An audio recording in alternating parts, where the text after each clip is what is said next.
With her mesmerizing blue eyes and ageless smile, Lynda Carter once made millions of men fall in love with her. Yet she could never find someone who truly loved the person behind the beauty. She once loved with all her heart and gave up pieces of herself to hold on to a marriage that existed only in name, from fleeting romances to a marriage full of scars. She once said, "I lived in a beautiful castle, but it had no windows, no way out." Don't miss this video if you want to uncover the darker side behind the image of a national icon. Lynda Jean Carter was born on July 24, 1951 in Phoenix, Arizona, a sun-soaked desert land that witnessed the quiet emergence of a rare beauty.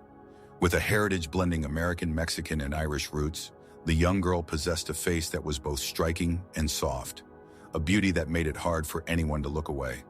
From an early age, Lynda had a passion for the arts. She performed with rock bands and local clubs and always dreamed of standing under the spotlight. However, the major turning point in her life came in 1972 when she signed up for the Miss World USA pageant almost on a whim. At the time, Carter was not a familiar name in modeling circles or on the catwalk. She had no professional team, no formal training, and even believed she was not skinny enough by the beauty standards of that era. What the judges couldn't forget, however, was the sheer confidence and presence of the girl from Arizona.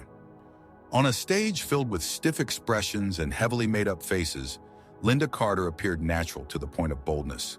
Long flowing hair, expressive eyes, and a smile that radiated emotion.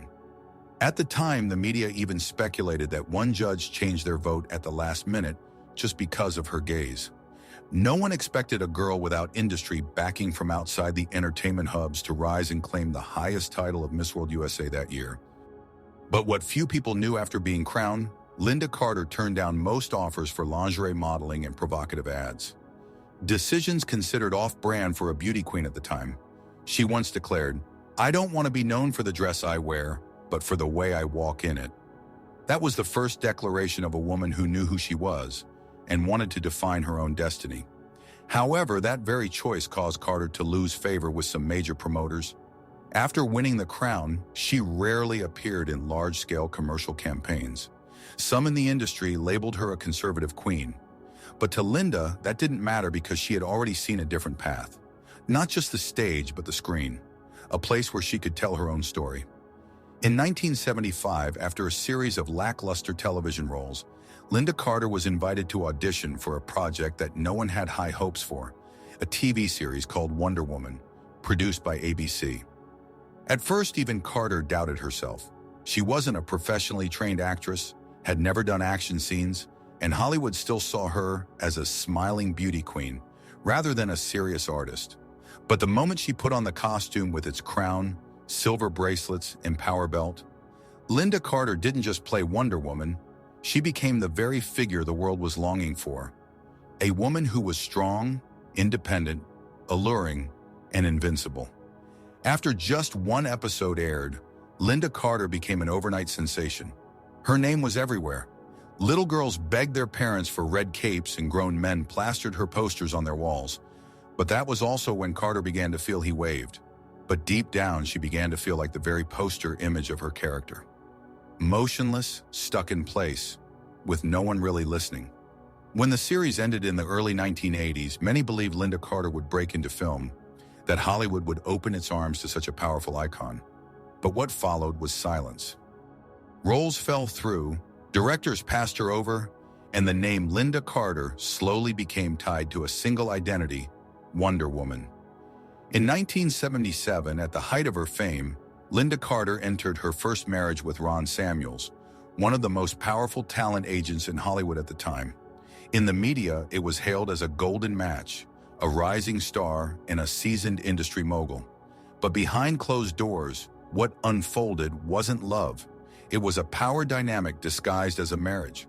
From the very beginning, Ron Samuels wasn't just her husband. He was the one who controlled every aspect of Carter's career. From selecting scripts, arranging TV appearances, to even deciding what she wore or how she answered interview questions, everything had to go through him. She once said, "I couldn't tell which choices were mine and which were his orders." They had no children, not because Carter didn't want them, but because their life together left no space for genuine emotion. Lynda later revealed that Ron insisted she maintain a perfect figure to uphold the Wonder Woman image and even discourage her from getting pregnant, claiming it wasn't the right time for her career. In a conversation years later, Carter hinted that each intimate moment felt like a performance where she was expected to be devoted, while inside she felt completely hollow.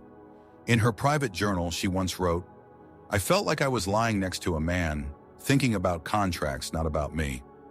Each day passed under bright lights and cameras, but at night, Carter lived in a home filled with eerie silence, where every emotion was traded in to protect an image. Their marriage lasted 5 years and ended in 1982. No children, no shared assets, no real emotional connection. All that remained was a woman, wiser but more wounded than ever before. After divorcing Ron Samuels, Lynda Carter vowed never to let herself become a product in any relationship again. She stepped away from the spotlight for a while, lived in seclusion, avoided the media, and turned down countless offers to return to the screen. That was when Robert Altman came into her life, a successful financial attorney, completely outside the world of showbiz, uninterested in fame, and for that very reason, Carter believed she had found true love. In 1984, they got married, and for a time, Lynda Carter rediscovered what it meant to simply be a woman. No more Wonder Woman, no more agents, no more glaring cameras, just a home, a man who didn't need her to shine, and children growing up day by day. But peace didn't last long. In 2002, Robert Altman became entangled in a major financial scandal under federal investigation in the Riggs Bank collapse, involving money laundering and suspicious international transactions. The press swarmed, friends disappeared, headlines blared, Wonder Woman now fighting for whom? As her husband faced the threat of prison, Lynda Carter didn't run. She stood by him, appeared at hearings, held press conferences, and once again became Wonder Woman in real life. But this time without superpowers, without a shield, only tired eyes and a fractured heart.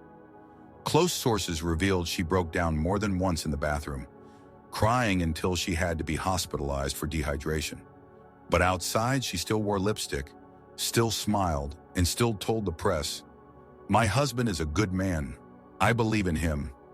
But that belief came at a cost. During that period, Lynda Carter sank into a deep depression.